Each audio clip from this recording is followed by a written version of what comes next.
Hello, and welcome to another episode of the Working Conversations podcast, where we talk all things leadership, business communication, and the future of the workplace. I'm your host, Dr. Janel Anderson. Imagine this scenario.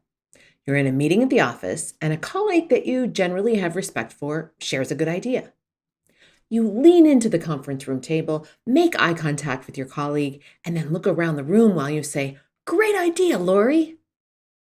Now, imagine it's the same scenario, but it's a work from home day for you, so you're logged in from home. That same colleague, the one you generally have respect for, shares a good idea. For you to acknowledge that good idea, you have to stop what you're doing, because presumably you're multitasking. You have to double check with yourself to see if you think that the idea really was that good, and then you have to overcome the inertia to unmute yourself and acknowledge your colleague for their good idea. This, my friends, is the single biggest thing that is wrong with the virtual and hybrid work environment. Yes, you heard me right. It's what I call micro-acknowledgment. And it is, for the most part, missing in the virtual environment. The nods of approval, the direct eye contact and the slight smile in a meeting when someone shares a good idea, the good mornings, the hellos in the hallway, the chance encounters, where sometimes all you do is exchange a little glance. I'm going to explain why micro-acknowledgement is so hard in the virtual environment and what to do about it. And if you can get this right, you are better off and on your way to creating an organizational culture that can not only survive in the virtual world, but actually thrive in this virtual world. Now let's start with some background. You might have heard of microaggressions, which are everyday exchanges that may be seemingly inconsequential, but in fact are not. They are small, tiny maneuvers in a conversation, and that conversation can be in person, over the phone, in an email or a text message exchange, or even in a presentation to a large audience. But these small maneuvers that cue a sense of subordination based on any one of a whole range of different parts of our identity, including race, gender, sexual orientation, socioeconomic status, nationality, religion, disability, and the list goes on and on and on. Let me give you some examples. You're pretty good at Instagram Reels for someone your age. Now, that might be a microaggression against someone who is older than you, essentially ageism. Or my favorite, where are you from? This question is often asked in the United States of anyone who is non-white. And when the person responds with something like, "Oh, I'm from just outside of Oakland, California," the microaggressor really digs in. No, I mean, really. Like, where are you from? Like originally. And maybe that person was born and raised right outside of Oakland, California. Microaggressions are typically an outdated use of language or sometimes a backhanded compliment that lands wrong when you're the target of it because it's essentially making a dig at your identity. Here are a couple more examples. "You wear a lot of makeup for a lesbian," or "You're really pretty for a lesbian." Or how about this one? "You get around pretty well for someone in a wheelchair." Okay, so if you've heard of microaggressions, and hopefully you could easily see how these are all digs at somebody's identity and that somebody does not necessarily want to be defined by any one of the characteristics that you might be pointing out about them. But if you've heard of microaggressions, you may have also heard of microaffirmations. And while microaggressions are essentially digs at someone's identity, microaffirmations are reinforcements of identity, values, and their maneuvers that are all about inclusion. Now, they may be intentional. That is, the person who is making a microaffirmation might know that this person, the receiver of it, is marginalized regularly for part of their identity or the victim of microaggressions. Or someone might just jump right in after a microaggression because they heard it. So they might jump right in after a microaggression was perpetrated by someone else. And after realizing what just happened, chime in with a microaffirmation. For example, if it was the ageist example that I just used about Instagram, A micro affirmation would be something like, hey, she's amazing at Instagram. Her posts and reels get way more engagement than anyone else in our whole communications team. So, a micro affirmation is a small act. Again, we are talking like tiny utterances, sometimes even shorter than a sentence. And they give credit to the person that they're said to or said about. Now, micro affirmations are typically done to counter, and they're often thought of as the antidote to microaggressions. But today, we're talking about micro acknowledgments. Now, they have little to do with micro affirmations or aggressions, but because the terms sound alike, I wanted to be exceptionally clear and distinguish between micro affirmations and micro acknowledgement. I'm going to leave microaggressions and micro affirmations to my colleagues who are experts in diversity, equity, and inclusion. That is not my area of expertise, but if you have a diversity, equity, or inclusion question, or you need a referral to an expert in that area, please reach out to me. I know several experts in this area who are the best of the best, and I would be happy to make a referral. But today, I'm talking about micro acknowledgement. Now, like microaggressions and micro affirmations, these are tiny moments. They are so subtle that they almost get missed. But when you're on the receiving end of one, it doesn't get missed at all. It makes you feel validated, like you're worthy of the contribution that you are to your boss, to your teammates, to your customers. It makes you feel connected and part of something greater than yourself. It makes you feel confident that you're making a contribution and that you're making a difference. When your contribution is not acknowledged, on the other hand, it's easy to think that the grass is greener elsewhere. It's also easy to feel disengaged or even lonely at work, especially if you're working from home. If you go days, weeks, or even months between positive acknowledgement, it's easy to see why you would become disengaged. And those who are disengaged, even if they might be some of your best performers, well, they'll start looking elsewhere because their cup isn't half full, it's empty. And as we get into this, we're going to talk specifically how hard it is to do this and how easily it gets missed in the virtual and hybrid work environment. And I'm also going to zero in on trust and how important it is to have these micro moments that acknowledge the other person, especially on the road to rebuilding trust if it has been broken. So, first, imagine this. You're in a face-to-face meeting and someone has a good idea. Someone voices something that's innovative or original or just out of the box thinking. It's a good idea. And you might actually say, hey, good idea, way to go, and so forth. Or you might just look over at the person and nod and smile. These micro acknowledgments don't even have to have words associated with them. And if you've listened to my podcast on the 3 V's, you'll know that sometimes 100% of your message travels on that visual channel. So you might make eye contact and give an encouraging look to somebody. And that is a micro acknowledgement of their idea or what they said in the meeting. Now, let's translate that same thing to the work from home environment. You might be in Teams or WebEx or Zoom in a meeting, and a colleague has the same good idea and voices that same good idea. Imagine this. You're multitasking. You miss that good idea entirely. Or maybe you catch it or you catch part of it, but then you have to ask yourself, was that really a good idea? Did I really just hear what I think I heard?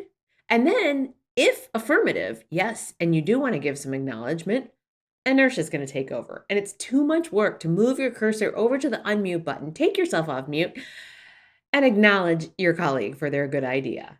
And even if you attempt to, someone else might have already taken the floor and the conversation has moved on, and you have missed the moment. You've missed the chance to acknowledge your colleague. Now, let's look at another situation. This time it happens in the hallway. It's a colleague you don't know that well.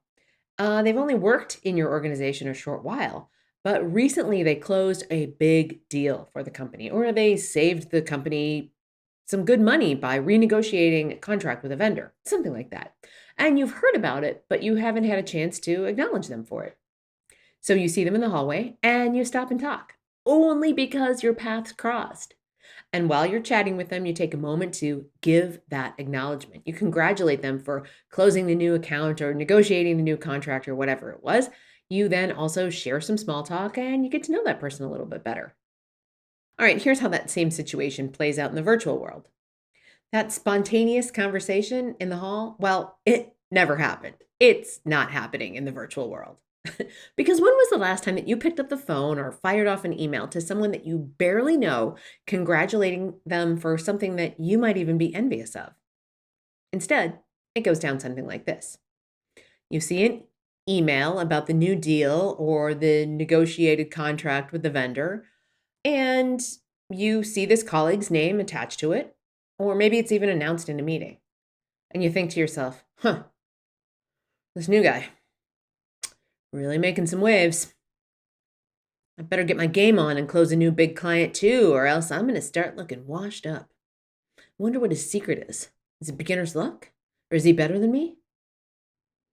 And the thought pattern goes on and on. There is zero acknowledgement of the colleague, no getting to know them better, and all the way around, it has a negative impact. There's a negative impact on you.